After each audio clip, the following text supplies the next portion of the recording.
हजरत ईसा अलैहिस्सलाम ने अपनी कौम से कहा था, ऐ मेरे हवारियों, कौन है जो मेरी मदद करेगा, कौन है जो मुझ पर और मेरे रब पर ईमान लाएगा।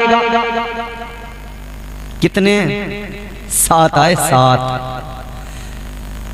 7 आए। उन्होंने कहा, नहनु अंसारुल्लाह आमन्ना बिल्लाह वशहद बि अन्नना मुस्लिमून। बोल दो। 7 आदमी आ गए। इन 7 ने आकर कहा, हजरत हम ईमान लाते हैं, हम आपकी नुसरत के लिए, मदद के लिए तैयार हैं, ईमान लाते हैं। इन 7 लोगों ने, चचा मेरी तरफ देखो, पीछे कुछ नहीं है, मैं इधर बैठा हूं। 7 लोगों ने कहा, अल्लाह के पैगंबर आप गवाही दे दीजिए कि हम मुसलमान हैं। दुनिया में कुछ और तो चुप बैठे रहो, इश्क़े नबी की शम्मा दिलों में रकम करें, इन औरतों से कह दो जरा शोर कम करें। इन पे हमारे कई लोग हैं जो पीएचडी किए हुए हैं, वो इनकी तमाम सिफात से वाकिफ हैं, वो बयान करते हैं। मेरी बात आप जल्दी से सुन लें, वक्त भी हो चला है हजरत की, ना तो मनकबत मुझे भी बैठ के इंशाल्लाह यहीं पे सुननी है, जाऊंगा नहीं, सुन के जाऊंगा हजरत को। तो हक बात बड़ी कर, कितने आए? 7। बाकी सबके सब दुश्मन, कट्टर जानी दुश्मन बन गए। जैसे मेरे आका ने फरान की चोटी पे खड़े होके कहा था, या अय्युहन्नासु क़ूलू ला इलाहा इल्लल्लाह। तो जिन्हें अल्लाह ने तौफीक दी वो कुछ तो वफादार आए, मगर बाकी बन गए जानी। मौलवी भी बेफिक्र बैठा, कोई बात नहीं, बन जा जानी दुश्मन, क्या फर्क पड़ता है। फानूस बन के जिसकी हिफाजत हवा करे, वो शम्मा क्या बुझे जिसे रोशन खुदा करे। इमाम को इमाम किसी घस खुदे जाहिल ने नहीं बनाया, इसे इमाम मुस्तफा के इल्म ने बनाया है। तो कोई क्या कर सकता है? अल्लाह के नबी के इल्म के वारिस है ना, तो उस इल्म की विरासत के शहंशाह हैं, उसके वारिस हैं, उस इल्म मुस्तफा के वारिस हैं। तो फिर अल्लाह ने इज्जत ये दी कि मुसल्ला इमामत अता कर दिया। 7 लोग हजरत ईसा अलैहिस्सलाम की तरफदारी में निकले, बाकी बन गए जानी दुश्मन। अब दुश्मनों ने की प्लानिंग, हजरत ईसा अलैहिस्सलाम दीन की तबलीग कर रहे हैं। अच्छा, एक बात मैं जो बता रहा था, उन्होंने क्या कहा कि हजरत ईसा अलैहिस्सलाम से कि आप गवाही दीजिए हम हैं मुसलमान।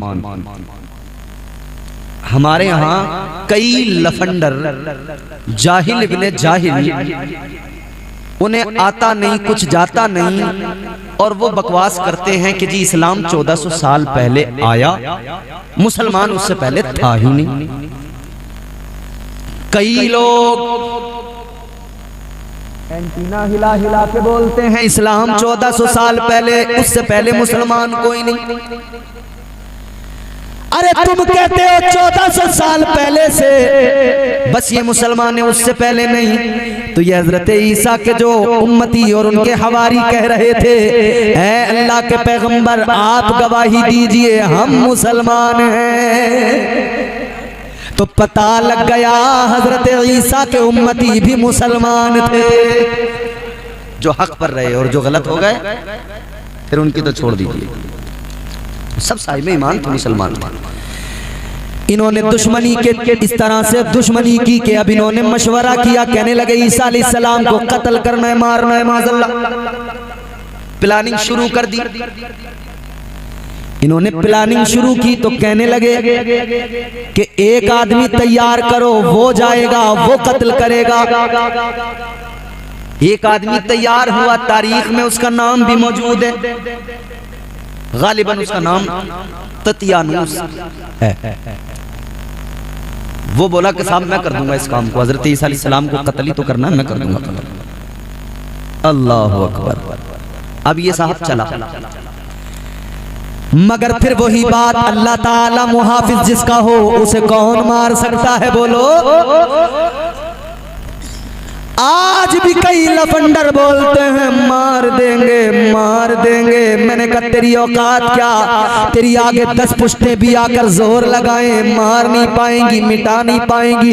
क्यों? इसलिए कि दुनिया में हम तेरे रहमो करम पे जिंदा नहीं, हम तो अल्लाह के रहमो करम पे जिंदा है। जब तक अल्लाह ना चाहे कोई मार सकता है नहीं। अल मुख्तसर ये कि वो आया तैयार होके कि अब मैं मारूंगा, जाके मैं कत्ल करूंगा। अल्लाह ताला ने हजरत ईसा अलैहिस्सलाम के लिए एक बदली को भेजा, वो आपको उड़ा के ले गई आसमान पर। अल्लाह की हिफाजत देखिए, कितनी जबरदस्त हिफाजत। हजरत मरियम, हजरत ईसा अलैहिस्सलाम की माँ, आपने जब ये मंजर देखा फिक्र मंद, बेटे मुझे छोड़ के कहां जा रहे हो? हजरत ईसा अलैहिस्सलाम ने अर्ज किया, अम्मा अब हमारी आपकी मुलाकात बरोज़े क़यामत होगी। बदली वो उड़ा के लेके चली आसमानों की तरफ। अल्लाह ने आसमानों पर उठा लिया हजरत ईसा अलैहिस्सलाम। मगर अब देखें यहाँ कि जो आया था आपको कत्ल करने, ये जो अंदर गया था हजरत ईसा को, तो अल्लाह ने उठा लिया। अब लोग बाहर इंतजार कर रहे थे कि आते ही होगा, कत्ल करके आता ही होगा। बस जब बहुत देर हो गई, ये लौट के नहीं आया, तो ये लोग बोले चल के देखो तो सही मामला हुआ क्या।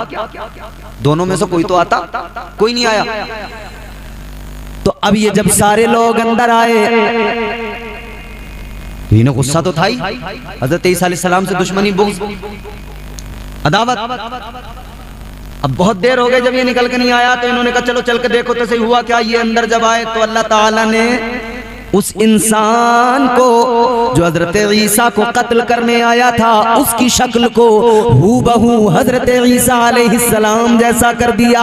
ये बाहर से आए, जले हुए थे, गुस्से में आते ही इस पर पिल गए, इन्होंने इसे कत्ल कर डाला, इन्होंने इसे कत्ल कर डाला। अब इसके घर वाले जो आए, उन्होंने देखा भाला कि भाई चेहरा तो हजरत ईसा अलैहिस्सलाम का, मगर इसका जिस्म तो वही है। इसके घर वालों ने कहा कि जी तुमने हमारा आदमी मार दिया।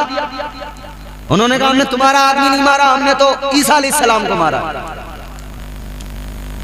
तो 2 ग्रुप बने, अब ये खुद लड़ने लगे, इनमें खूब जंगो जदल लड़ाई चली। तो आज तक एक ग्रुप मानता है कि ईसा अलैहिस्सलाम सूली पर चढ़ गए, एक ग्रुप का ये मानना है कि वो साहब ये जो क्रॉस का निशान है ना इनका, सलीब, ये यही तो कहते हैं कि आप जो है चढ़ गए तख्तेदार पर फांसी पे। जबकि हकीकत ये, हमारा अकीदा क्या है, हमें कुरान से अकीदा मिला, मुस्तफ़ा की बारगाह से मिला कि अल्लाह ताला ने उठा लिया। और कुर्बे क़यामत हज़रत ईसा अलैहिस्सलाम ज़मीन पर तशरीफ़ लाएंगे, फिर आप खिंजीर को और दज्जाल को कत्ल करेंगे, आप फिर दुनिया में अदल कायम करेंगे। तकरीबन 7 साल तक आप दुनिया में रहेंगे, उसके बाद में फिर आप दुनिया से हयात ज़ाहिरी से पर्दा फरमाएंगे, रुखसत होंगे।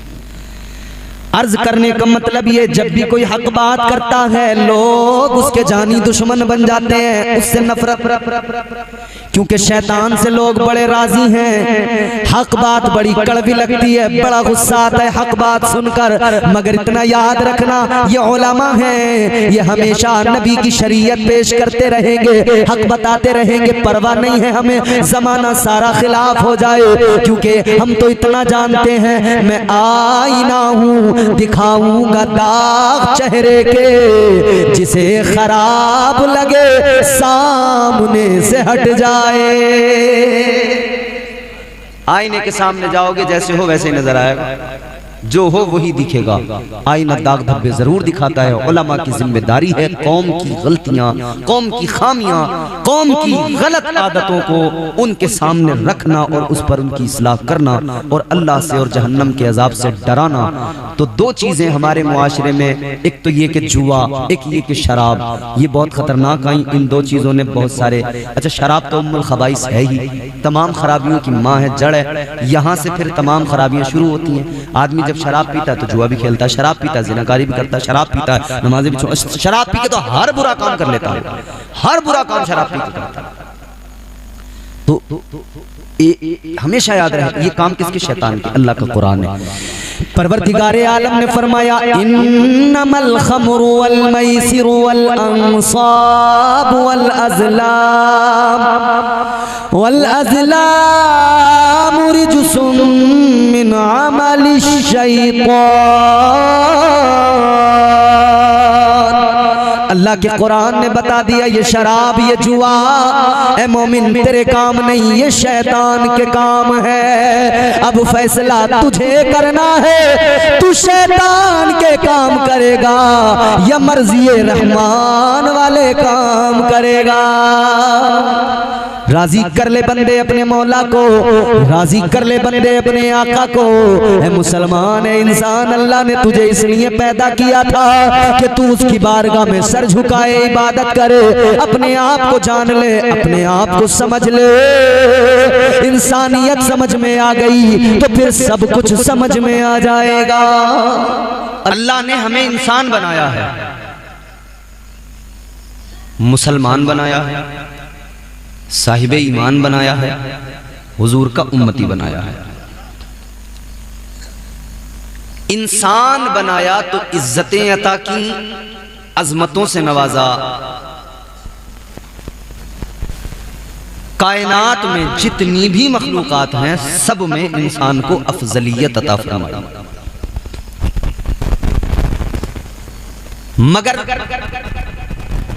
ये तो अल्लाह ताला का एहसान बंदों पर कि हमने कोई अल्लाह की बारगाह में दरखास्त नहीं लगाई थी, कोई गुजारिश नहीं की थी, कोई एप्लीकेशन ऐसी नहीं लगाई गई थी या दुआ नहीं की गई थी कि या अल्लाह तू हमें कुछ और ना बनाना, इंसान ही बनाना। नहीं ना, ये तो उसका कर्म है कि उसने इंसान बना दिया। बनाने वाले ने इंसान बनाया, मगर जिसे बनाया वो समझ नहीं पाया। वक्त गुजरा तो इस बने बनाए अच्छे भले इंसान को जानवर इतने पसंद आए कि इसने अपना हुलिया जानवरों जैसा बना लिया, अपना खाना पीना जानवरों जैसा कर लिया। मेरी बात गलत हो तो मुझे बता भी देना।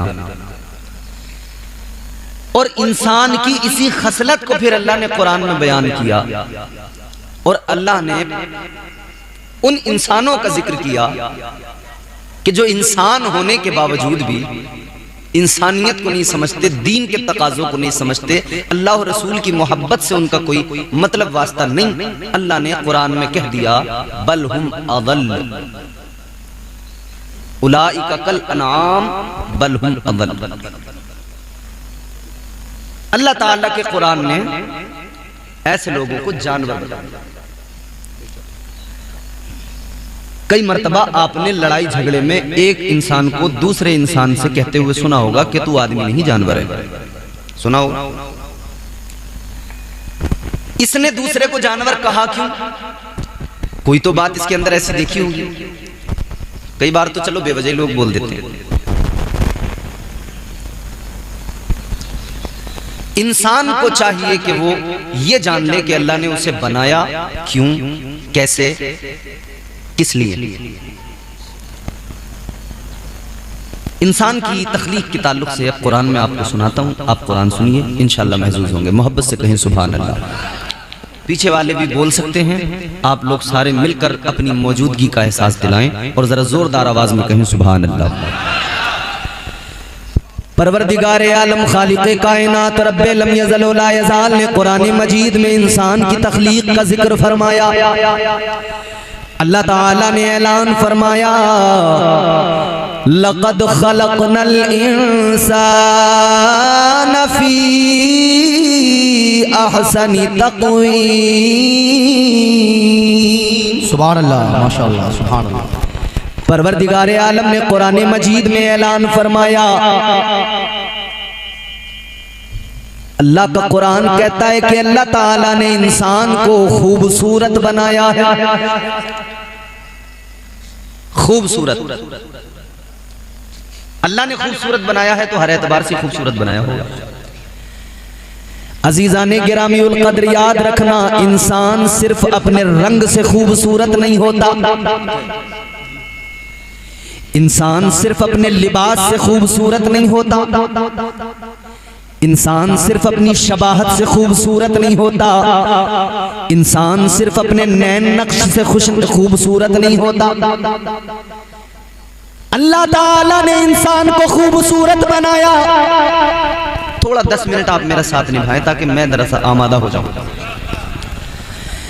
परवरदिगार आलम ने इंसान को खूबसूरत बनाया तो बनाने वाला सबसे आला, बोल दो सुभान अल्लाह। बनाने वाला परवरदिगार सबसे आला, सबसे बेहतर, सुपर पावर वो अल्लाह जिसकी शान ये कुरान मजीद मुताद्दिद मकामात पर अल्लाह ताला की अजमत, उसकी किबरियाई का ऐलान करता है।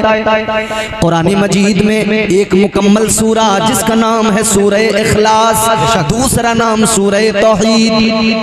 पूरी सूरह मुबारका है छोटी सी, मगर सिर्फ अल्लाह की तौहीद बयान है।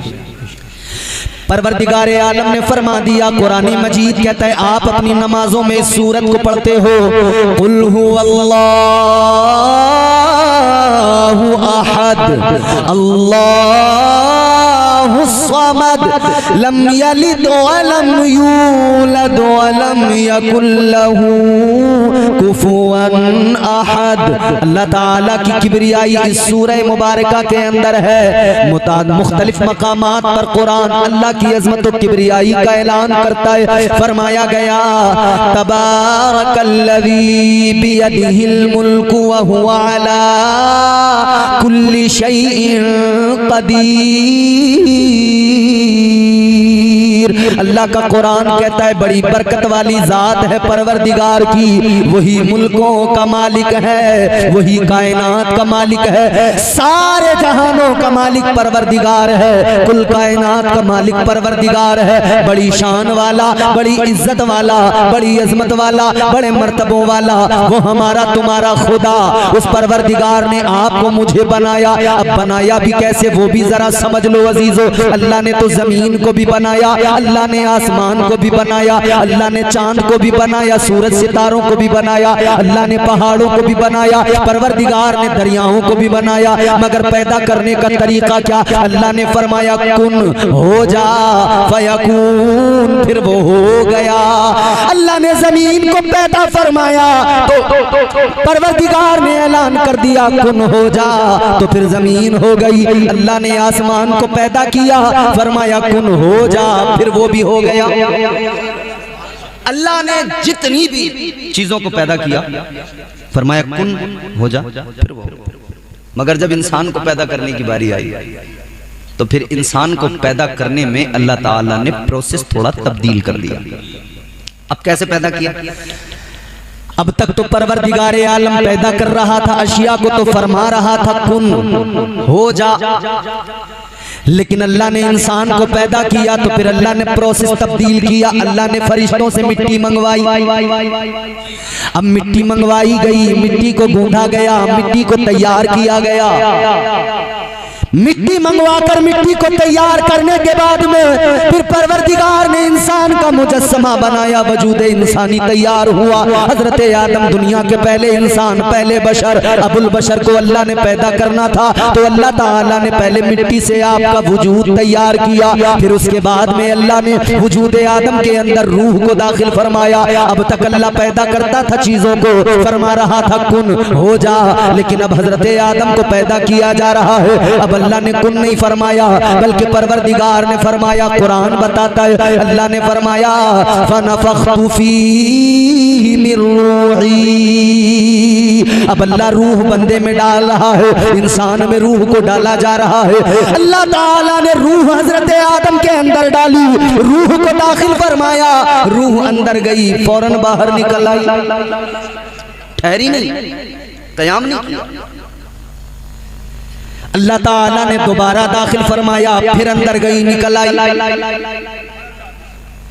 परवरदिगार ने रूह को दाखिल किया वजूद आदम में, इसने सुकूनत इख्तियार नहीं की, ठहरी नहीं, निकल आई। अल्लाह ने फरमाया ए रूह क्यों नहीं ठहरती? अब खुश हो जाओगे, अब आप जुमला सुनोगे। तुझे आदम के वजूद में डाला जा रहा है, ठहरती क्यों नहीं है? अल्लाह की बारगाह में रूह ने अर्ज किया, मौला ऐ मेरे परवरदिगार, कैसे कयाम करूं, कैसे ठहर जाऊं, इंसान के अंदर अंधेरा है। या अल्लाह, इंसान के वजूद में अंधेरा ही अंधेरा है। अब जरा तवज्जो करना, इंसान है हम और आप। इंसान के वजूद में अंधेरा था, रूह इसके अंदर रुकने को तैयार नहीं थी, तो अल्लाह ने उजाले का इंतजाम किया। क्या इंतजाम किया? परवरदिगार आलम ने हजरत आदम के वजूद के अंधेरे को मिटाया, तो अल्लाह ने यह इंतजाम किया, तुम्हारे मेरे आका ताजदार मदीना इमामुल अंबिया के नूर को हजरत आदम के वजूद में दाखिल फरमा दिया। नूर मुस्तफा वजूद आदम में गया, हजरत आदम का पूरा वजूद मुनव्वर हो गया। नारे तकबीर, नारे रिसालत, शाने मुस्तफा, शाने मुस्तफा, सरकार की आमद, सरकार की आमद, मस्तके आला हजरत, नारे तकबीर, नारे रिसालत। इंसान में तो जुल्म, अंधेरा था, तारीकी थी इसके अंदर। ये तो नूरे मुस्तफ़ा की बरकतें हैं कि इसके अंधेरों को मिटा दिया गया, इसके अंदर की तारीकियों को खत्म किया गया। तो अजीजों, एक जुमला सुन लेना, सारी दुनिया के इंसान अच्छी तरह जान ले, वो किसी भी मजहब से ताल्लुक रखते हो, वो किसी भी धर्म से ताल्लुक रखते हो, मगर इतना जरूर जान ले, इंसानियत तो हजरत आदम से शुरू हुई है। इंसानियत का फरोग तो हजरत आदम के आगे। तो याद रखना, हर इंसान के अंदर के अंधेरे को नूरे मुस्तफा ने मिटाया है, नूरे मुस्तफा ने अंधेरों को खत्म किया है। ऐ इंसान, तुझे इल्म का उजाला इसलिए मिला कि नूरे मुस्तफा ने तेरे अंदर के अंधेरों को मिटाया था। तुझे अक्ल का चराग इसलिए जला कि इंसान तेरे अंदर के अंधेरों को नूरे मुस्तफा के जरिए मिटाया गया था। अल्लाह ताला ने ये सबसे पहला एहसान किया, ये सबसे पहला करम फरमाया, ये सबसे पहला बड़ा फजल किया। जब अल्लाह ताला ने हजरत आदम के अंदर के अंधेरों को नूरे मुस्तफा से मिटा दिया, तो इतनी इज्जत अता कर दी कि फरमा दिया, इंसान नूरे मुस्तफा तेरे अंदर आया, तू बड़ा खूबसूरत हो गया, तू बड़ा हसीन हो गया। अब तुझसे प्यारी कोई तख्लीक अल्लाह की नहीं रही, सबसे प्यारी तख्लीक तू है, इसलिए कि तेरे अंदर नूरे मुस्तफा के जलवे हैं। तो खूबसूरती रंग की बुनियाद पर नहीं है, खूबसूरती नैन नक्श की बुनियाद पर नहीं है, खूबसूरती फैजाने नूरे मुस्तफ़ा की बुनियाद पर है। ये नूरे मुस्तफ़ा वजूद इंसान में आया, इसके फैजान ने इंसान को खूबसूरत बनाया। क्या शान है मेरे आका की, खुद भी खूबसूरत, और जिधर जिधर भी नूरे मुस्तफ़ा का फैजान जाए वो हर चीज खूबसूरत।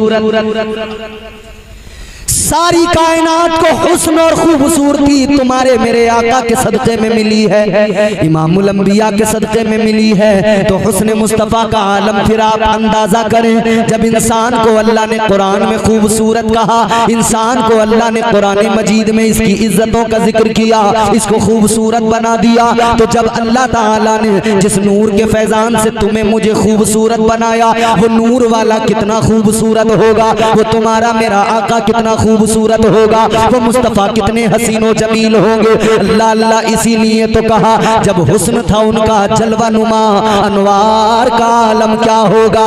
जब हुस्न था उनका जलवा नुमा, अनवार का आलम क्या होगा। हर कोई फिदा है बिन देखे, दीदार का आलम क्या होगा। बोल दो सुभान अल्लाह। हमने देखा तो नहीं है ना हुजूर को, सिर्फ सुना है।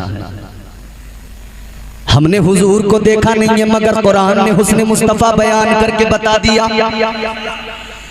चेहरे मुस्तफ़ा की अजमतों को कुरान ने बयान कर दिया, फरमा दिया वद्दुहा,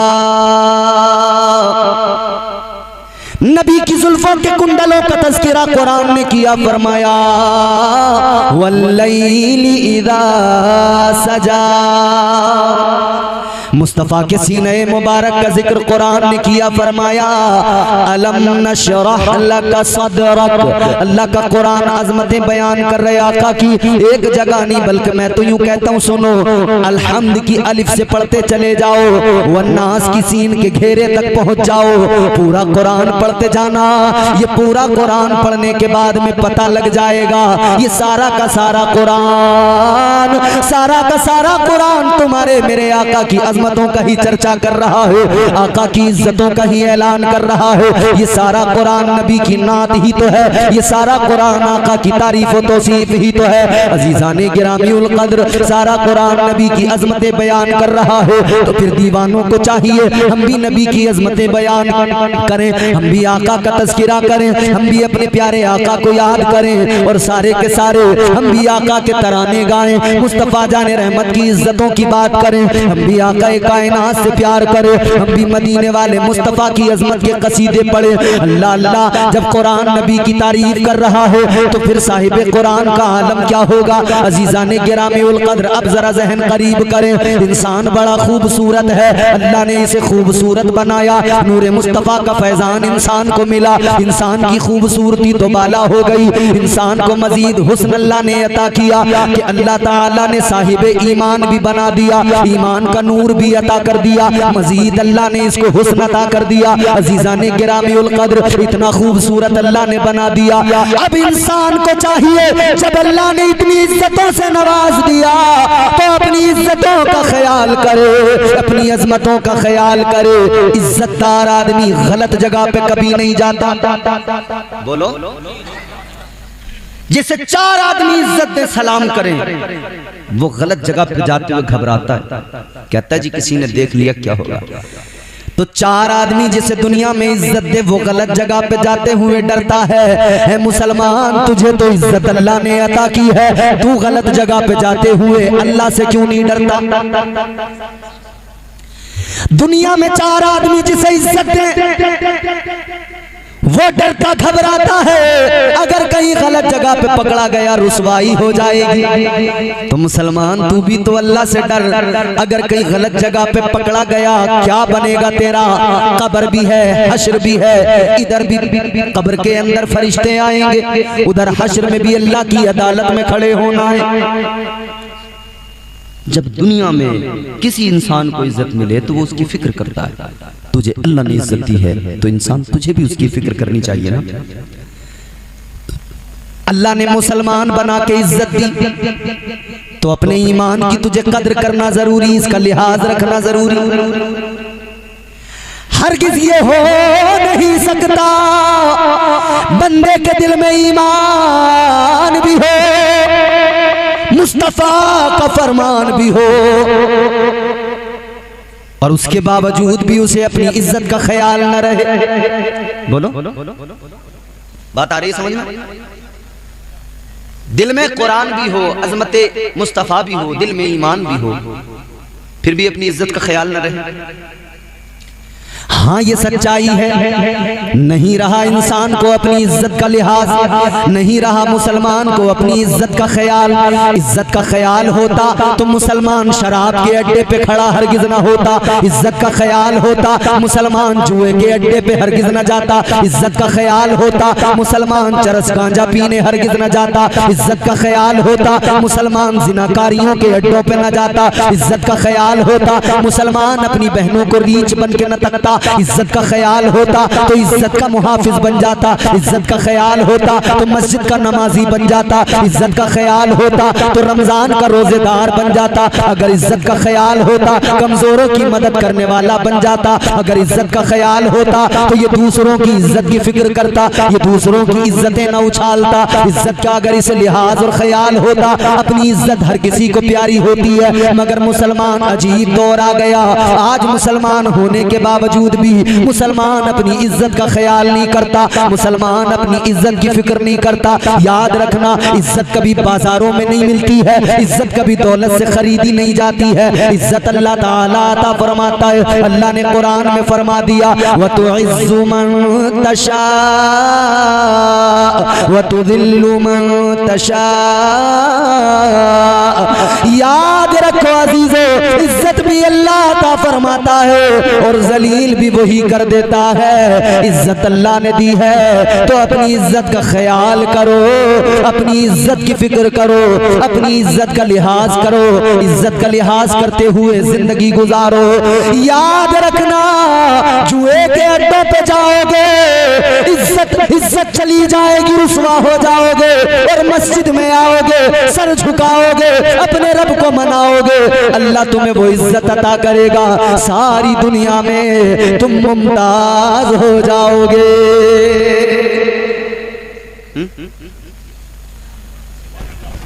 इज्जत बड़ी प्यारी चीज, बड़ी प्यारी चीज, हर इंसान को प्यारी है। ए पंचायती, बड़ी देर से पंचायत चला रहे हो तुम लोग।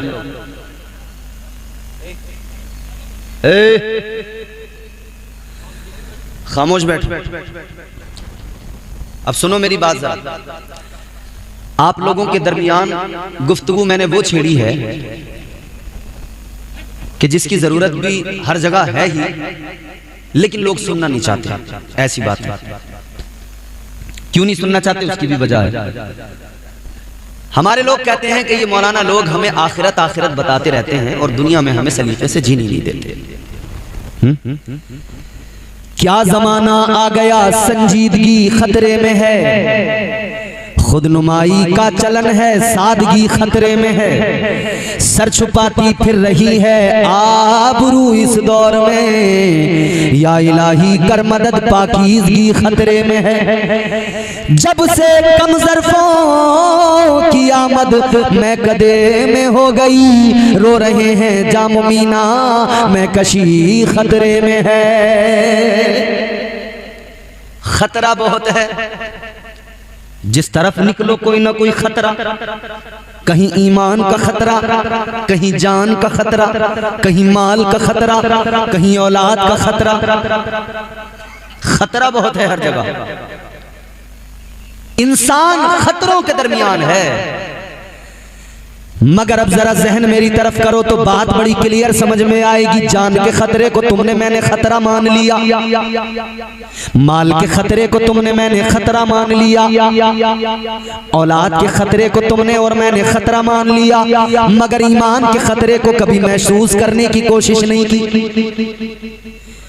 जान के खतरे से बड़ा ईमान का खतरा, माल के खतरे से बड़ा ईमान का खतरा, दौलत के खतरे से बड़ा ईमान का खतरा। दौलत जाएगी दोबारा आ जाएगी, माल जाएगा दोबारा आ जाएगा, औलाद अगर चली जाए दोबारा अल्लाह अता फरमा देगा, मगर ईमान गया तो यकीनन याद रखना, ईमान गया तो दुनिया भी तबाह हो जाती है, कब्र में भी भयानक अंजाम है और आखिरत भी बर्बाद हो जाती है। याद रखना अजीजों, आज सारी दुनिया के अंदर मुसलमान जिस हाल में है हम सब वाकिफ हैं। हम रोना भी रो रहे हैं, मगर एक ही कमी है, इतना सब होने के बावजूद भी हमने बदला नहीं है खुद को, अपने अंदर कोई बदलाव हम लेकर नहीं आए। काश हम देखते कि दुनिया में आज जो हमारी हालत है उसका जिम्मेदार कौन है, हम खुद हैं। परवरदिगारे आलम ने जो अहकामात नाफिज किए हैं, अगर हम उन पर अमल करने लग जाएं, खुदा की कसम, बलाओं को टालने वाली जात अल्लाह की, मुश्किलों को आसान बनाने वाली जात अल्लाह ताला की। ऐ लोगों, हमारा काम इतना, हम अल्लाह ताला के नाफिज करदा उसूलो ज़वाबित क़वानीन पर अमल करने लग जाए। नमाज इस्लाम में हमको 5 वक्त की अल्लाह ताला ने अता फरमाई, फर्ज फरमाई। नमाज पढ़ने लग जाए ताकि नमाज जब हम नमाज में सर झुकाएं, हमारा रब हमारी पेशानियों को झुकता हुआ देखकर, हमारी पेशानियों को जमीन पर देखकर राजी हो जाए। अजीज़ाने गिरामीउल क़द्र, आज मुसीबत आई हुई है, आज हालात ये है, एक के बाद एक मस्जिदों पर हमला किया जा रहा है, मगर याद रखना आज हम रो रहे हैं मस्जिदों का रोना, लेकिन फिर भी नमाज पढ़ने को तैयार नहीं, फिर भी पेशानियां झुकाने को तैयार नहीं, फिर भी रब के हुजूर सजदा करने को तैयार नहीं। ताजदारे मदीना ने नमाज की अहमियत बयान फरमाई, परवरदिगारे आलम के प्यारे महबूब ने नमाज का मकाम बयान किया। इधर सुनो, मेरी तरफ देखो, अल्लाह ताला ने नमाज फर्ज फरमाई, मुस्तफा ने ऐलान फरमा दिया, आका ने फरमाया नमाज मेरी आंखों की ठंडक है। ऐ मस्जिदों को बचाने वालों, पहले अपनी पेशानियां मस्जिदों में झुकाओ।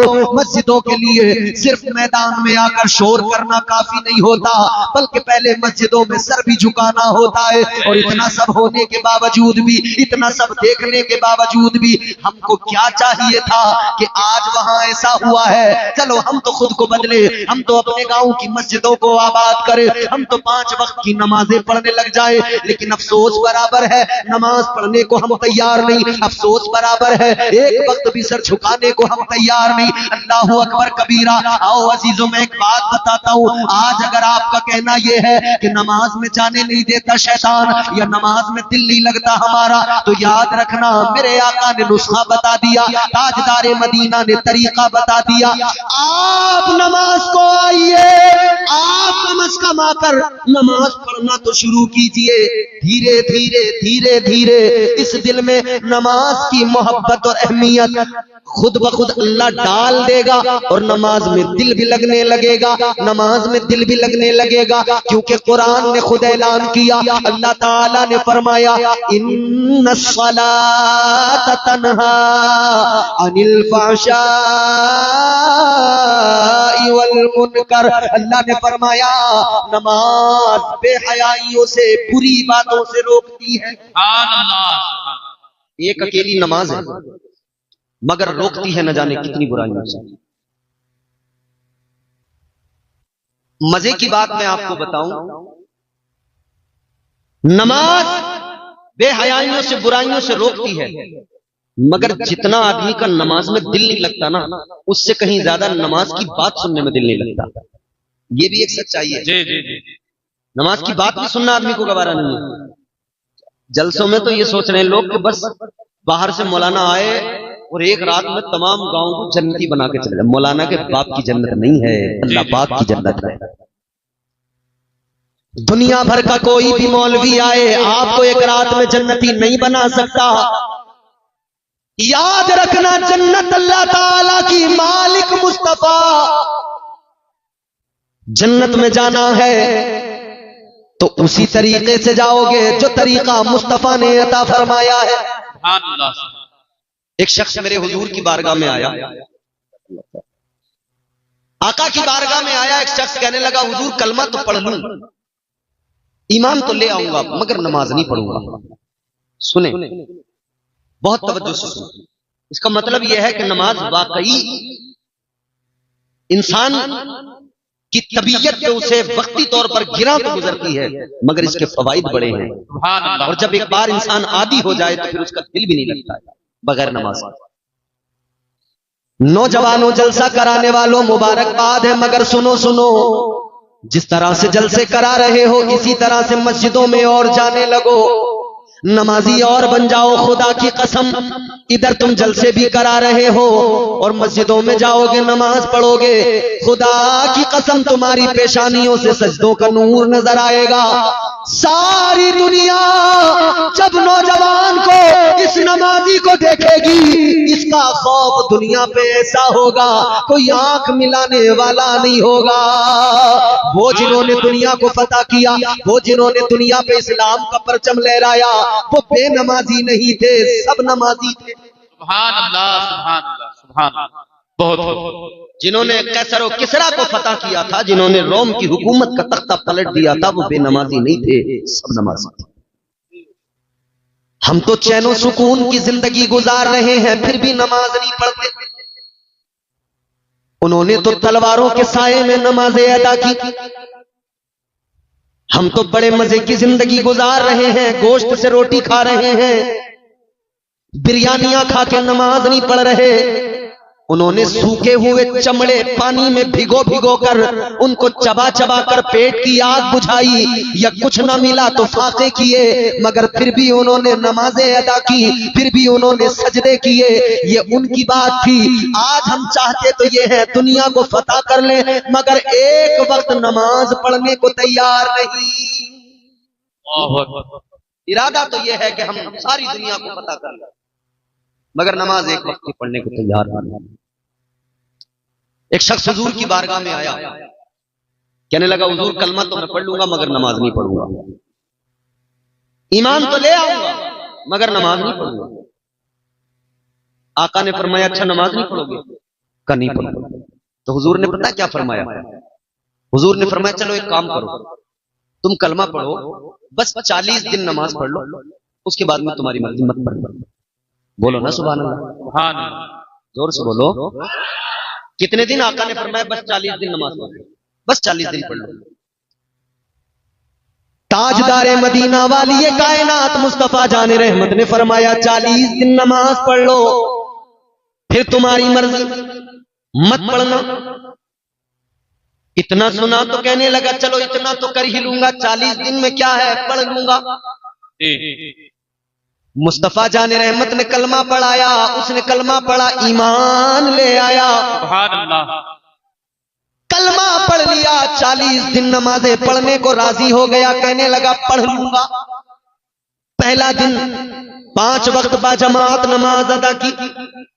नबी के सहाबा से कहने लगा देखो तुम्हें सारी जिंदगी पढ़ना है, मुझे बस 40 दिन। कहते आज पहला दिन है, आज के बाद में 39 दिन रह जाएंगे। दूसरा दिन आया, इसने नमाजें पढ़ी, कहता है अब 38 दिन रह गए।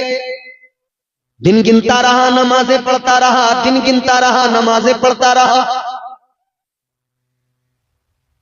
जब वक्त गुजरता गया, वक्त गुजरता गया, दिन कम होते गए। जब 39 दिन होने को आए, सबसे कह रहा था अब बस देखो मेरी छुट्टी होने वाली है, तुम पढ़ते रहना सारी जिंदगी भर नमाजें, मेरा काम खत्म, 40 दिन हो जाएंगे, छुट्टी। आखिरी दिन आ गया, 40वां दिन, नमाज पढ़ने आया मस्जिद के अंदर। आखिरी दिन आया, फजर पढ़ी, जोहर पढ़ी, मगरिब, ईशा। जब ईशा की नमाज पढ़ने आया, आखिरी नमाज इसे लग रहा था ये मेरी आखिरी नमाज है। नमाज ईशा अदा की। नमाज ईशा पढ़ने के बाद में घर जाने लगा, सबसे मुलाकात करता है, साहबा से कहता है चलो अब तुम पढ़ते रहना, हमारा हो गया काम। मगर मेरे अजीजों, जब नमाज पढ़ के ये चला गया, सारे सहाबा चले गए। दिन आ गया 41वां, फजर का वक्त हुआ।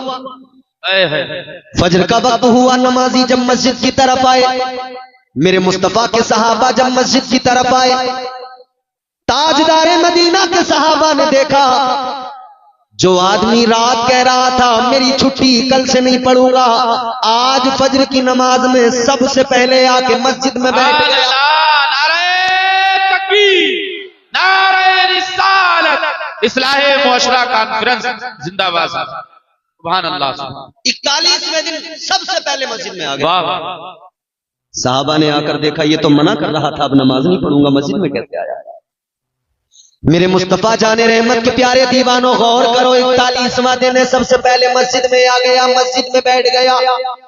नमाज के लिए जब सबसे पहले आया, देखा तो साहबा ने मालूम किया तू तो रात तक कहता था अब नमाज नहीं पढ़ूंगा, रात तक कहता था सुबह से मेरी छुट्टी, क्या हुआ जो तू नमाज पढ़ने मस्जिद में सुबह सुबह चला आया, सबसे पहले फजर की नमाज में आ गया? कहने लगा रात तक तो मैं भी यही सोच रहा था, अब मुझे नमाज पढ़ने की जरूरत नहीं है, अब मेरा काम हो गया, वादे के मुताबिक 40 दिन मैंने नमाज पढ़ ली, अब मुझे नमाज पढ़ने की जरूरत नहीं, अब मुझे सजदे करने की जरूरत नहीं, अब मुझे बंदगी की जरूरत नहीं। कहने लगा मगर जब मैं रात जाकर बिस्तर पे सोया, जब मैं रात जाकर बिस्तर पे लेटा, कहता है मुझे सारी रात नींद नींद नहीं आई, करवटें बदलता रहा। मेरे दिल में एक हलचल सी पैदा हो गई। मेरा दिल मुझसे कहने लगा तू नमाज पढ़ने नहीं जाएगा, वो नमाज जो नबी की आंखों की ठंडक है। मेरा दिल मुझसे कहने लगा तू नमाज पढ़ने नहीं जाएगा, वो नमाज जिस नमाज में तेरी तबीयत को शादगी मिलती है, तेरी तबीयत को आराम मिलता है, तेरे दिल को सुकून मिलता है। कहता है सारी रात में बिस्तर पे करवटें बदलता रहा, सारी रात नींद नहीं आई। सारी रात करवटें बदलने के बाद में इस नतीजे पे पहुंचा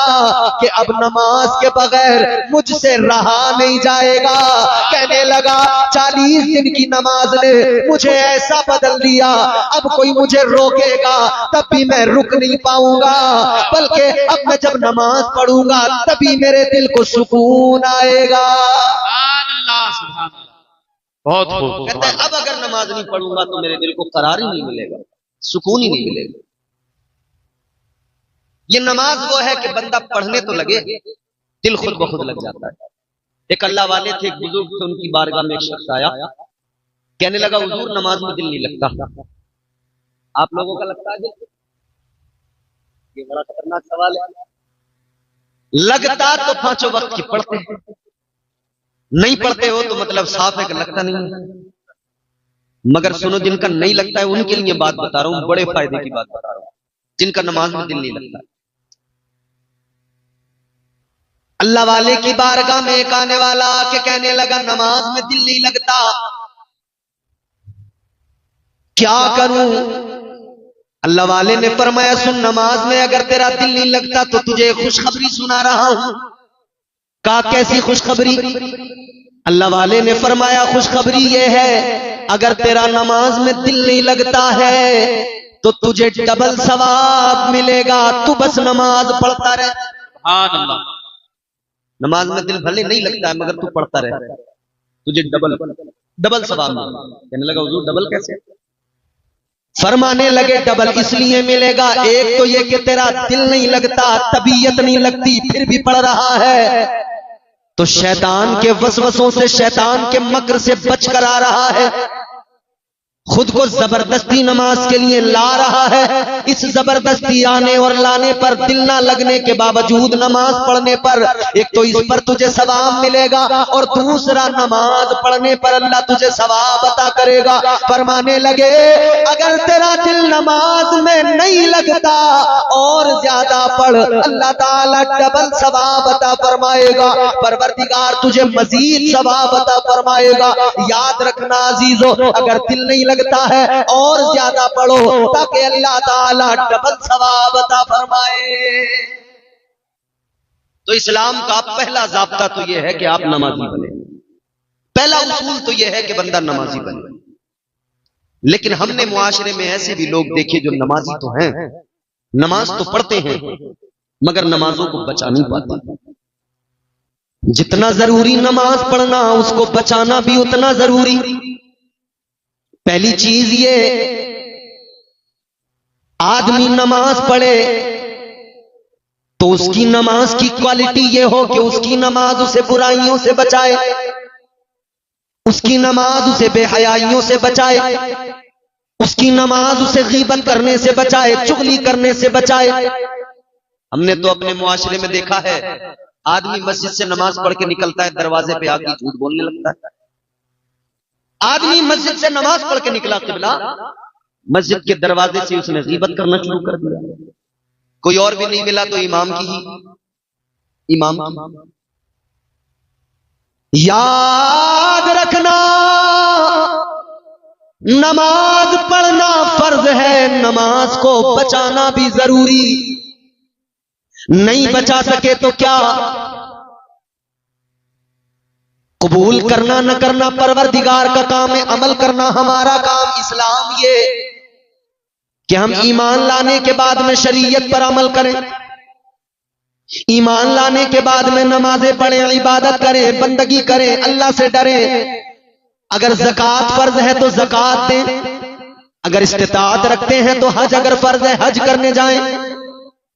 नमाज, रोजा, हज, ज़कात ये फराइज है। इस्लाम को मानने वालों, इस्लाम पर अमल करने वालों, इस्लाम के उसूलों ज़वाबित ये हैं लेकिन हमने कितने लोग ऐसे भी देखे कि वो नमाज भी पढ़ रहे हैं, रोजे भी रख रहे हैं, हज भी करके आए हैं, मगर हज करने के बावजूद भी झूठ बराबर है, नमाज पढ़ने के बावजूद भी झूठ बराबर है, तमाम नेक अमाल करने के बावजूद भी गीबत कर रहे हैं, चुगलियां कर रहे हैं। जानते हो इस सब का असल रीजन क्या है? वजह यह है मेरे अजीजों, आज हमारे अमाल में दिखावा है, रियाकारी है, खुलूस नहीं है। इबादतों में खुलूस होना चाहिए, दिखावा ना हो, रियाकारी ना हो। खुलूस अपनी अमल में शामिल करो, खुलूस अपने अमल में पैदा करो। खुलूस ना हो तो अमल किसी काम का नहीं, खुलूस ना हो तो अमल का कोई फायदा नहीं। अल्लाह अकबर कबीरा, गौर फरमाइए, ये इस्लाम है, ये प्यारा इस्लाम जो बंदे को हर तरह से संवारता है, हर तरह से आरास्ता करता है। पैदा होने से लेकर कब्र की आगोश में जाने तक इस्लाम तमाम जिंदगी का सलीका सिखाता है, इस्लाम तमाम जिंदगी गुजारने का ढंग अता फरमाता है। जब बच्चा पैदा हो आपको करना क्या है ये भी इस्लाम बता रहा है। जब बच्चा आपका बड़ा हो उसकी तरबियत कैसे करना है ये भी इस्लाम सिखाता है। जब आपका बच्चा जवान हो जाए तब वो जिंदगी कैसे गुजारे ये भी इस्लाम सिखाता है। और जब बुढ़ापा आ जाए तो बूढ़े के साथ में फिर उसकी औलाद को क्या करना है और औलाद के साथ में इस बुजुर्ग को कैसे रहना है ये भी इस्लाम सिखाता है। फिर इस्लाम ये भी सिखाता है कि जब बंदा कब्र में जाए तो कब्र में कैसे उतारना है, कब्र में उतारने का तरीका क्या है, कब्र में रखने के बाद की मंजिलें क्या है, आगे मुनकर नकीर आएंगे, आगे के मामलात क्या है, सब कुछ मेरे आका ने बयान फरमा दिया, सब कुछ मेरे आका ने उम्मत को सिखा दिया। ताजदार मदीना ने सब कुछ बता दिया, सब कुछ सिखा दिया। मगर अजीजों आज हमारी हालत ये, सब कुछ जानने के बावजूद, सब कुछ समझने के बावजूद भी हमारी हालत ये बेअमल बने हुए हैं। आज अगर दुनिया के अंदर अपने मजहब के नाम लेने के बाद में सबसे बड़ी मजहब से दूरी बनाई हुई कौम अगर कोई नजर आती है तो वो मुसलमान नजर आता है। मुसलमान मजहब का नाम तो बराबर लेगा मगर मजहब से बिल्कुल दूर नजर आता है। ये मजहब से दूरी नहीं है तो क्या है कि आज हमारी हालत ये है, मजहब से दूरी नहीं तो क्या है कि ना हम शक्ल से पहचाने जाते हैं ना लिबास से पहचाने जाते हैं। जबकि आपको इशारा करके तो लोग यहां तक कह देते हैं कि कपड़ों से पहचानो, मगर हमारे लोग, बड़ी अजीब बात है, हमें कल्चर जो है ना वो अमेरिका का पसंद आता है, यूरोप का पसंद आता है। हमें नसीहत के लिए तो इस्लाम और अमल के लिए हमें दूसरे कल्चर पसंद है, अमल के मामले में दूसरे कल्चर की बात जहां तक है ना, अगर हमें मुस्तफा का दिया हुआ कल्चर पसंद आया होता तो हमारे चेहरों पे मुस्तफा की सुन्नत होती। अगर हमें कल्चर मुस्तफा का पसंद आया होता तो हमने अपनी तरबियत ऐसे, अपनी बच्चों की तरबियत ऐसे की होती जैसे मेरे मुस्तफा ने हसनैन करीमैन की तरबियत की। हमने अपने बच्चों की तरबियत कैसे की? हमारे बच्चे बिगड़ते गए, हम नजरअंदाज करते गए। हमारे बच्चे गालियां देते गए, हम नजरअंदाज करते गए। हमारे बच्चे रात दिन बेहयाइयों में मुलव्वस रहे, हम नजरअंदाज करते रहे। हमारी कौम की बेटियां बेपर्दा हुई, हमने अपनी आंखों को मूंद लिया। याद रखना, इकबाल ने कहा कि मोहम्मद से वफा तूने तो हम तेरे हैं, ये जहां चीज है क्या लोहो कलम तेरे हैं। सरकारे मदीना ताजदारे दो आलम मुस्तफा जाने रहमत सल्लल्लाहु ताला अलैहि वसल्लम से वफा कीजिए। मुस्तफा जाने रहमत से वफा करने का मतलब ये नहीं कि हम दाढ़ियां मुंडाएं फिर अपने आप को नबी का वफादार कहें, हम झूठ बोले फिर अपने आप को नबी का वफादार कहें। शराबे पिए फिर अपने आप को नबी का वफादार कहें, जुआ खेले फिर अपने आप को नबी का वफादार कहें, गालियां जबानों पर हो फिर अपने आप को नबी का वफादार कहें, और फिर हम कहते हैं हमारी दुआएं कबूल नहीं हो रही है, हमारे साथ बड़ी परेशानियां हैं, बड़ी दिक्कतें हैं, बड़े मसाइल हैं। आज हमारा शिकवा ये हमारी दुआएं कबूल नहीं हो रही है, शिकवा है ना। लेकिन ये देखा कि हमने अपनी जबान को गालियों से गंदा किया, हमने अपनी जबान को झूठ से गंदा किया, हमने अपनी जबान को चुगली और गीबत से गंदा किया। जबान को पाक कीजिए अपनी, झूठ गीबत चुगली बदकारियों से बचिए, फिर दुआ मांगिए, फिर देखिए अल्लाह ताला दुआ कबूल करता है या नहीं करता है। हम एक तरफ दुआ कर रहे हैं, या अल्लाह कोई उमर जैसा आदिल भेज दे। मुसलमानों की हालत बड़ी नाजुक है। हम दुआ कर रहे हैं, या अल्लाह कोई सलाहुद्दीन अय्यूबी पैदा कर दे। शेखपुरा वालों एक जुमला सुनो, बेपर्दा औरतों की गोद में सलाहुद्दीन अय्यूबी पैदा नहीं होते। बेपर्दा और आवारा मिजाज औरतों की आगोश में उमर जैसा आदिल पैदा नहीं होता, हुसैन जैसा शहीद आजम पैदा नहीं होता। उसके लिए माँ हजरत फातिमा जैसी चाहिए, उसके लिए माँ वो चाहिए जो पाक दामन हो, पाकीज़ा हो, जो रातों को जाग कर सजदे करने वाली, अपने रब को मनाने वाली। माँ भी ऐसी चाहिए, तब वो पैदा होंगे। आज हमारी माएं जैसी हमारी मुआशरे की औरतें वैसे बच्चे।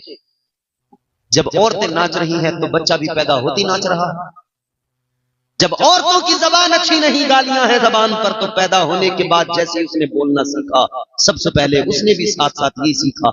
जहां अम्मा अब्बा ये चीजें ये अल्फाज सीखे तो अम्मा अब्बा को गालियां देते सुना, तो फिर उसने भी गालियां सीख ली। छोटे छोटे बच्चे क्या आपने देखा नहीं, इन्हें कहां से कहीं से कोई, आप बच्चे को कलमा नमाज सिखाएं, इमाम के पास भेजें, तब जाकर सीखता है। गालियां सिखाने के लिए आपने किसी ट्रेनिंग सेंटर में भेजा, किसी स्कूल में भेजा? बताइए, किसी स्कूल में भेजा कि यहां पे गालियां सीखेगा? नहीं ना, खुद सीखा। कैसे सीखा? जब उसके सामने बार बार गालियां दी जा रही थी, वो खुद ब खुद सीख गया। इसी तरह से अगर उसके सामने बार बार कुरान पढ़ा जाता, वो खुद ब खुद कुरान पढ़ने वाला बन जाता। अगर उसके सामने उसकी मां नमाज पढ़ती, बाप नमाज पढ़ता, वो देखता, उसकी आंखें बार बार उस मंजर को देखती, वो भी मुसल्ला बिछा के नमाज पढ़ने वाला नमाज बन जाता। हम बच्चों को जो कहते हैं ना कि हमारे साहब नौजवान बिगड़ गए, नौजवान बिगड़ गए, नौजवान नहीं बिगड़े, पहले हमारे बुढ़े बिगड़े तब नौजवान बिगड़े। बुरा ना माने मेरी बात, पहले हमारे बुजुर्ग बिगड़े तब नौजवान बिगड़े, क्योंकि इन बुजुर्गों ने जब इनके सामने गालियां दी, ये कभी बच्चे थे, ये बचपन से जब बड़ों की गालियां सुनते आए तो इनकी जबानों पर भी गालियां आ गई। जब बड़ों से इन्होंने बचपन से देखा कि हमारे जो बड़े थे आज बुजुर्ग हुए हैं, कल जब हमने इन्हें देखा था ये डांस करते थे, तो फिर नौजवान भी वही सीखा है डांस करना। कल जो करते देखा था आज का नौजवान वही कर रहा है। याद रखना मेरे अजीजों, जिम्मेदारी हमारी है, हम कैसे तरबियत करते हैं अपने बच्चों की, जिम्मेदारी हमारी है। जैसे हमने जरूरी समझा है कि बच्चे के लिए जमीन खरीदना है, जैसे हमने जरूरी समझा है बच्चों के लिए मकान बनाना है, जैसे हमने जरूरी समझा है बच्चों की शादियां करना है, जैसे हमने जरूरी समझा है बच्चों के लिए अच्छे इंतजाम करने हैं, जैसे हमने जरूरी समझा है इन सारी चीजों को, वैसे ही काश हमने जरूरी समझा होता कि बच्चों की तरबियत अच्छा करना है, हमने समझा होता अपने बच्चों को काबिल बनाना है, हमने समझा होता बच्चों को बुरे माहौल से बचाना है, बच्चों को गंदे माहौल से बचाना है, हमने अपने ऊपर लाजिम कर लिया होता हम अपने बच्चों को कुरान का कारी बनाएंगे, हम अपने बच्चे को दीन का इल्म देंगे, हम अपने बच्चे को मुस्तफा की शरीयत से वाकिफ कराएंगे, ताकि हमारा बच्चा कल बड़ा होकर डांसर न बने, बल्कि ये मुस्तफा का आशिक बने, और ये झूमे तो किसी दुनिया के बेहया और बदतमीज किसी सिंगर के गाने पे नहीं, बल्कि ये झूमे तो मुस्तफा की नातों को सुनकर झूमता नजर आए, मुस्तफा जाने रहमत के नगमे सुनकर झूमता नजर आए, और कुरान की आयतों को सुनकर झूमता नजर आए। नारे तकबीर, नारे रिसालत, मसलक आला हजरत मौलाना इम्तियाज साहब क़िबला, नारा तकबीर। तरबियत करना हमारी जिम्मेदारी, ईमानदारी के साथ खुद फैसला करें। बात को खत्म करते हैं। एक बात और मैं आपको बताऊं, मैं किसी की बुराई, किसी के बारे में कुछ बोलना नहीं चाहता कभी भी। मैं चाहता हूं सब मुझसे खुश रहें, मगर माजरत के साथ एक बात जरूर कहता हूं, होता है कभी कभी वैसे तो गड़बड़ हो ही जाती है, लेकिन फिर भी शायद मैं ये तो नहीं कहता कि साहब सब कुछ अच्छा ही है, मगर एक चीज जरूर आपकी मेरी मनपसंद नहीं थी, वो ये माइक था आपका, जिसने मुझे पूरी बोलने ही नहीं दिया। मैं आप माइक की बुराई नहीं कर रहा, मशीन अच्छी है, शायद कि आज की सेटिंग आपसे नहीं हो पाई हो, वल्लाहु आलम, लेकिन हाँ बोलने नहीं दिया माइक में। जब मुझे खुद को सुन के अच्छा नहीं लग रहा तो मैं समझ सकता हूँ कि आपको भी सुन के ज्यादा कुछ खास लग नहीं रहा होगा, मुझे ऐसा लग रहा, बढ़िया लग रहा, क्योंकि मैं रोज तकरीरें करता हूँ, मुझे खुद को सुन के भी लगता है कि हाँ मुझे समझ में आ रहा है। अभी जब मेरी बात मुझे समझ में ना आए तो तुम्हें कहां से समझ में आ सकती है। मगर खैर, अल्लाह ताला बेहतर फरमाए, इनके काम में बरकतें अता फरमाए, और कोशिश करें हमेशा कि खतीब के लिए जिस तरह का जो खतीब हो उसके लिए वैसा आप सेटिंग करें, तरन्नुम वाले खतीब के लिए उसके लिहाज से सेटिंग की जाए, और जो आम तौर पे बोलने वाले खतीब है उनके लिए उनके हिसाब से आप सेटिंग करें। बिल्कुल सादा बजा दे, कुछ बजाने को मतलब नहीं हो तो बोलते चले जाएंगे, लेकिन तरन्नुम में जैसे नात पढ़ने वाला नात के लिए तरन्नुम में उस आपसे माइक का मुतालबा करता है, वैसे तरन्नुम से बोलने वाले खतीब को भी जरा सा आपसे मुतालबा होता है कि माइक की खुशकी दूर हो। मगर खैर, अब मेरी आखिरी बात आप सुने, अल्लाह ताला फिर भी बड़ा करीम है। हम सब इतने गुनाहगार हैं, इतनी तमाम हमारे अंदर खराबियां हैं, हम शराबी भी हैं, हम जुआरी भी हैं, हम बदकारियों में भी हैं, हम कितनी बुराइयों में मुलव्वस, मगर फिर भी अल्लाह ताला हम पर कितने करम फरमाता है। वो नवाजने पे आए तो नवाज दे जमाना, वो नवाजने पे आए तो नवाज दे जमाना, वो करीम ही जो ठहरा तो करम का क्या ठिकाना। फिर भी परवरदिगार इतने करम फरमाता है, इतना सब हमारे अंदर खराबियां, फिर भी अल्लाह ताला अजाब नाजिल नहीं फरमाता।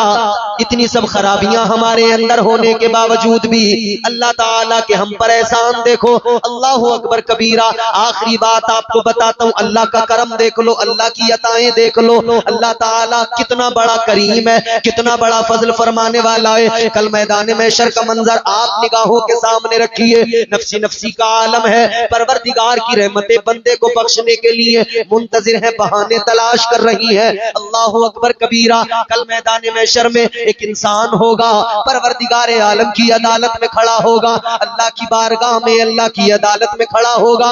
परवरदिगार आलम की बारगाह में जब उसके आमाल का वजन किया जाएगा, अल्लाह ताला की अदालत में जब आमाल तोले जाएंगे, आमाल उसके इतने नेकियां और गुनाह, एक पल्ले में नेकियां एक में गुनाह जब वजन किया जाएगा तो इतने कि एक नेकी की बस जरूरत पड़ेगी, एक नेकी कम पड़ जाएगी फकत जन्नत में जाने के लिए, एक नेकी की जरूरत पड़ेगी बस जन्नत में जाने के लिए। दोनों पल्ले बराबर हैं, एक नेकी आ जाए काम बन जाए, एक नेकी मिल जाए परवाने जन्नत मिल जाए। जल्दी सुनो, ये परेशान होगा, सोचेगा एक नेकी कम पड़ गई, काश मैंने कोई एक अमल ऐसा कर लिया होता दुनिया में कि ये एक नेकी की कमी भी पूरी हो जाती और मैं जन्नत का हकदार बन जाता। एक नेकी कम पड़ गई, क्या करूं? अल्लाह ताला की अदालत में अल्लाह ताला ने फरमाया, तूने, तुझ पे मैंने बड़े करम फरमाए, बहुत फजल फरमाया, मगर सुन ले, आज एक नेकी तुझे कम पड़ गई तो तेरा रब तुझे एक मौका दे रहा है। मैदान महशर में भी अल्लाह ताला ने एक मौका दिया, फरमाया जा एक नेकी किसी से मांग ले, एक नेकी किसी से ले आ, तू एक नेकी लाएगा तेरा रब तुझे जन्नती बना देगा। इसने सोचा कहां जाऊं, किधर जाऊं, किससे नेकी मांगू? इसके दिमाग में ख्याल आया, सोचने लगा एक जात ऐसी है जिसने मुझे बहुत प्यार किया, एक जात ऐसी है जिसने मुझे बड़ी मोहब्बतों से नवाजा है हमेशा, जिसकी ममता की आगोश में मैं परवान चढ़ा। ख्याल आया वो मेरी मां है, चलो अपनी मां के पास जाऊं, मां से जाकर एक नेकी मांगू। मेरी मां मुझसे बड़ी मोहब्बत करने वाली हस्ती, एक नेकी अगर मेरी मां ने मुझे दे दी मेरा काम बन जाएगा, जन्नत में चला जाऊंगा। ताजदारे मदीना के गुलामों, ये मां के पास आया, अपनी मां से आके कहने लगा मेरी मां एक नेकी की जरूरत है, एक नेकी मुझे दे दे। मां ने कहा बेटा ये दुनिया नहीं है, ये महशर का मैदान है, यहां एक नेकी। मां ने कहा बेटा ये दुनिया नहीं है, तेरे लिए दुनिया में मैंने बहुत कुछ किया, इतना किया कि अपनी जिंदगी भूल गई तेरी जिंदगी बनाने की खातिर। खुद को मैंने फरामोश कर दिया तेरी परवरिश की खातिर। कहती है बेटा उधर जो करना था सब कर दिया, इधर मुझसे कोई उम्मीद न लगा, वापस चला जा। इधर मुझे अपनी फिक्र लगी है, अपने बारे में सोच रही हूं, किसी तरह मेरी बख्शिश हो जाए, मेरा काम बन जाए। मां ने इनकार किया, ये मायूस होकर आगे बढ़ा। सोचा किधर जाऊं, तो ख्याल आया एक जात और है जिसने जवानी से बुढ़ापे तक फिक्र की है, तो मेरी फिक्र की है, सब कुछ किया है मेरे लिए। ख्याल आया मेरा बाप भी तो मुझसे बड़ा प्यार करता था, मेरे बाप ने उंगली पकड़ के चलना सिखाया था, मेरे बाप ने तालीम से मुझे आरास्ता किया था, मेरे बाप ने मेरे लिए प्रॉपर्टी बनाई थी, मेरे बाप ने मेरे लिए मकान बनाया था, मेरे बाप ने मेरे लिए जमीन खरीदी थी, मेरे बाप ने मेरे लिए अच्छी शादी मेरी करके मेरे लिए अच्छी बीवी का इंतजाम किया था, मेरे बाप ने सब कुछ किया था। चलो बाप के पास चलता हूं, शायद मेरा काम बन जाए। अपने वालिद के पास मैदान में शरिया इंसान गया, जाकर कहने लगा अब्बा एक नेकी कम पड़ गई, आज एक काम मेरा कर दो, एक नेकी दे दो। आप मुझे एक नेकी दोगे, अल्लाह मुझे परवाने जन्नत अता फरमा देगा। इसने एक नेकी मांगी, मगर सुनो बाप ने भी इनकार कर दिया, जा चला जा, मुझे अपनी फिक्र है। मां ने मना कर दिया, बाप ने मना कर दिया, भाई के पास गया उसने मना किया, बहन ने मना किया, रिश्तेदारों ने मना किया। कल किसी से ना सुनेंगे उससे पहले आज कुरान ने समझा दिया, कुरान पढ़कर समझ लो, अल्लाह ने आज मिजाज दे दिया, कल किसी से महशर में उम्मीद न लगाना। कुरान क्या कहता है, अल्लाह ताला ने फरमाया यौम यफिरुल मरउ मिन अखीही व उम्मिही व अबीही व साहिबतिही व बनी। कुरान कहता है कोई उधर काम में ना आएगा, न तेरा माँ, न तेरी माँ, न बाप, न भाई, न बहन, न बीवी, न कोई रिश्तेदार, कुछ नहीं। अलगरज ये जब मायूस हुआ, किसी ने नेकी नहीं दी, तो इसको ख्याल आया कि शायद अब बात बनने वाली नहीं है। कहता है अब तो मुझे दोज़ख में जाना ही है, क्योंकि नेकी नहीं मिली तो जन्नत में कैसे जाऊंगा। ख्याल आया अब काम नहीं बनेगा, तो खुद ही सर झुकाया, शर्मिंदा हुआ, मायूस हुआ और दोज़ख की तरफ चल पड़ा।